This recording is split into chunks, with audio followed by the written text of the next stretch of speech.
Hey guys, and welcome back to the third day of.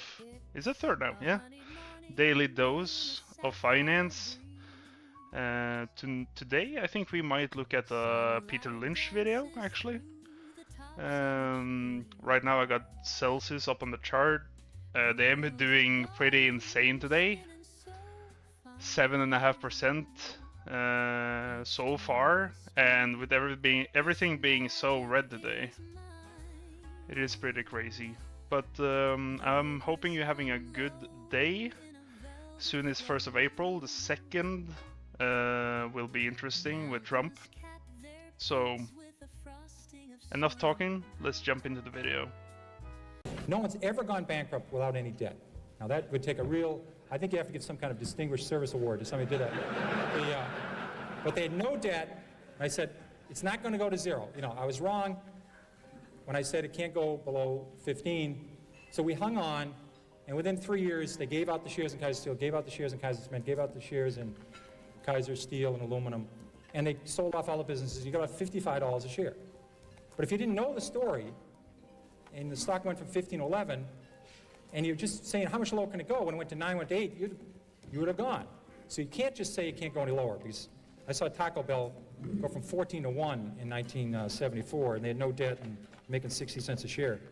What I'd like to talk about is what I call the 10 most dangerous things people say about stocks. Here's a good one.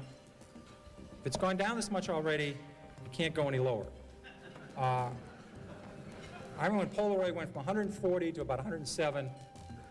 People said, if you ever get Polaroid under 100, got to buy it. Just back up the truck, buy the stock. You know. Stock you get to 110, then rally, fall 103, you go 112, go 105. They said, gets under 100, buy Polaroid. Polaroid broke 100. People started buying it, and within 9 months, the stock was 18. No one's ever gone bankrupt without any debt. There's a corollary to that that's even more dangerous.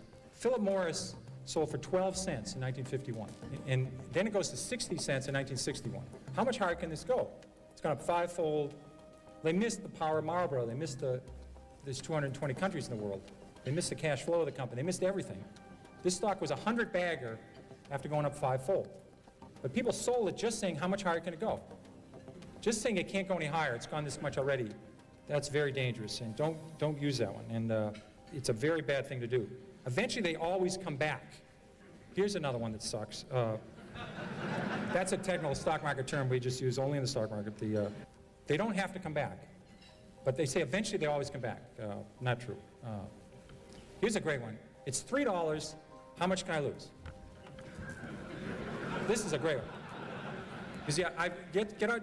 I don't have a computer and I can't do high-level math, but just do this one. So let's say your neighbor buys $10,000 of a stock at 50, and the stock's now 3, and you put $25,000 in at 3. If it goes to 0, who loses the most? A lot of people cannot answer this question. If you put $1 billion in at 3, you can lose $1 billion. They blow taps on lots of companies every year. They can go to 0. Here's a good one that helped me a lot. It's always darkest before the dawn. This business is terrible. It's awful. You ought to buy the group. This is not a good way of making money. In 1982, there was 11,000 of those oil rigs drilling those holes all over Oklahoma and Texas and Colorado. We used to have the rig count every week, and the rig count fell from 11,000 in 82 to 6,000 in 83. Well, the rig count was only 1,000 3 years ago. So it went from 11,000 to 6,000 to 5,000. Then 8 years later, it was under 1,000. The industry really started to turn about 2 years ago. So just saying the business can't get worse. I was lucky enough, in addition to having the metals industry when I started Fidelity, I had the textile industry. And these people have been through recessions, depressions, world wars. They've seen it all. There's a great expression in the textile industry. It's always darkest before pitch black.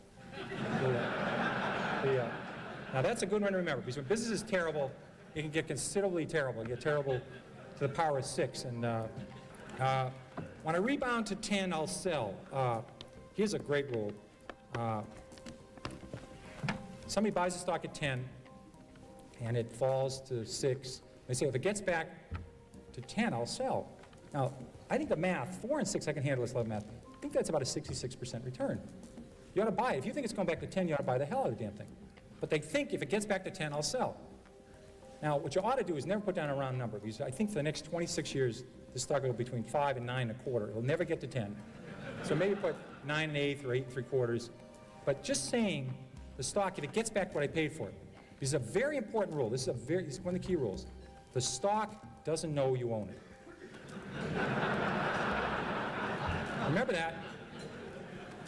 But people treat stocks sometimes like a grandchildren or a puppy. I mean, they think the stock knows who you are. What may worry? I own conservative stocks. I don't have to worry. I own conservative stocks. I remember when Con Ed fell 80%, then tripled. So just because you inherit some stock and it's so-called conservative, like Eastman Kodak fell 75%, IBM fell 75%, don't tell anybody you own a conservative stock. Companies are very dynamic. I don't buy that argument. Here's a very dangerous one. Look at all the money I've lost. I didn't buy it. In the 13 years I ran Magellan, I listed, I think, about 200 stocks, A through L, on the New York Stock Exchange. They went up tenfold or more that I didn't own. And people worry all the time about missing Microsoft, missing Western Digital, missing United Airlines. They spend all their time worrying about stocks they miss. You cannot lose money in a stock you don't own. That's a very important. The only way to lose money is buy a stock, have it go down, and sell it. That's the only way. I missed that one. I'll catch the next one. That usually does not work. Buying the next of something usually doesn't work. It's very bad. It's like buying on dips. I think it's always better to buy from dips. I always thought it was a better rule than buy on dips. You may have to explain this to some other people. This is another technical term you may have to explain after hours what a dip is. Stock has gone up, I must be right. Stock has gone down, I must be wrong. I'm convinced that people do this all the time. They buy stock at 10, they buy a little bit of it, it goes to 13. They now say they don't know anything more about it than they knew when they bought at 10. They have no idea what this company does. It's gone to 13. Now they take a second mortgage in their house and buy it at 13. The best thing that could happen for us is the stock go directly from 10 to 4 for these folks. Yeah. It's going to go to 4 eventually, but it goes to 13 in the middle. They're convinced now. They bought 100 shares at 10. Now they buy 20,000 at 13. And all the fact is the stock went from 10 to 13 is it went up. The average movement of a stock in the New York Stock Exchange this century, between its high and its low, has been 50%. The average stock in the New York Stock Exchange. So stocks go up and down a lot within a year. And to say this stock is going up means you're right doesn't mean a damn thing. Avoid long shots. These are the companies that, we have this very technical term for this called whisper stocks. These are the stocks that are going to grow hair and make your kid have better spelling, but they're missing. They don't have any sales yet. That's the missing element to the story. The story is sensational. There's no profits here, no sales yet, but my God, if this works, it's going to be the next Xerox, and it's going to help Murr and space and everything. It's a very, very good deal. Now, this is not a long shot. This is a no shot. You have to separate these out. I've tried 30 of these. I have never broken even on a long shot. Never. I've made 25, 30 times my money on some stocks. I never thought about Sallie Mae or MBIA or Fannie Mae or some of the banks or Stop and Shop. I'd make 20 times the money, 30 times the money. I had no idea. I thought the stocks were going north. I had no idea. You look back 10 years later, you say, my God, I made a lot of money in this thing. But once I went into thinking I could make 4 times my money, I've never broken even. If a stock's 3 and it has huge potential, write down the story, take the stock symbol. If it's going to 300, it's okay to buy it at 15. Check in later, check a year later, see if it's still listed, see if it still get a quote on it, see if they still have any earnings yet. But if it's going, write the story down. Some of these work. I haven't heard yet, but maybe they will work. But it's worth tuning in 6 months later. Don't buy it then. So that was Peter Lynch. I think the video was it was great.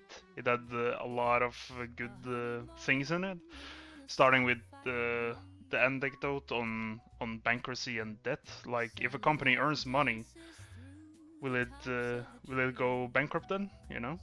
Then it goes into stock price misconceptions. For example, with the example with Polaroid, it being 140 and going, well, was it if you buy, like, if it goes under 100, you have to buy it.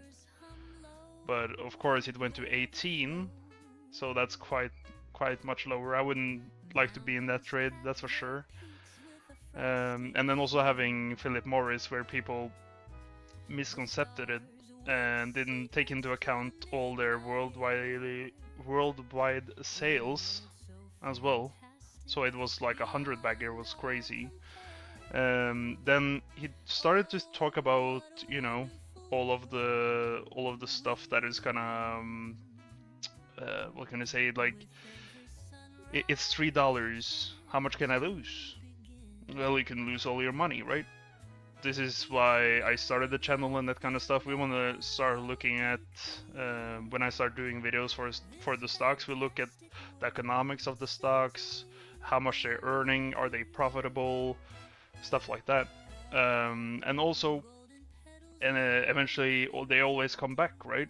And this is a good statement as well by him, because like if you haven't researched the company, how can you know?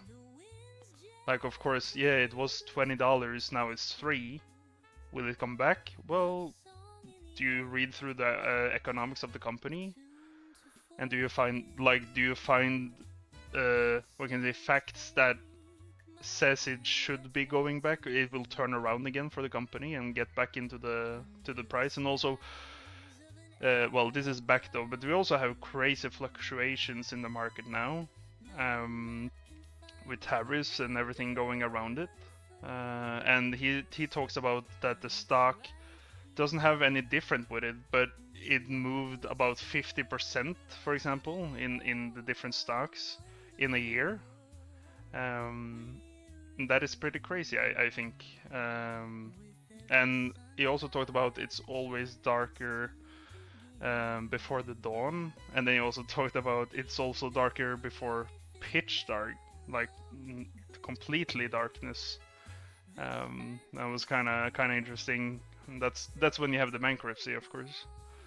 And also as his endpoint, it's worth turning in 6 months later. Don't buy it then either. When it comes to these companies that are kind of these whisper stocks, long shots, right? So I think it's like if you have a company that doesn't really earn anything, but they're just like promising, they don't really have any cash flow, anything, they don't have much sales, maybe price to sales is something crazy, maybe 500. So it's kind of interesting. And also I pulled up Berkshire here at the chart. It's kind of, I like the chart of it. Of course I want to own it. I personally don't, but maybe in the future. We will see. And I also 3D printed this today. I think it was kind of fun. I also posted it on Twitter and a little short for it. But yeah, so I think that was the first Peter Lynch video, and I think we're gonna do more because he's very knowledgeable, I think, and he has like many great points. So now I think we go outside, enjoy the weather, and I'll see you tomorrow. Have a nice day.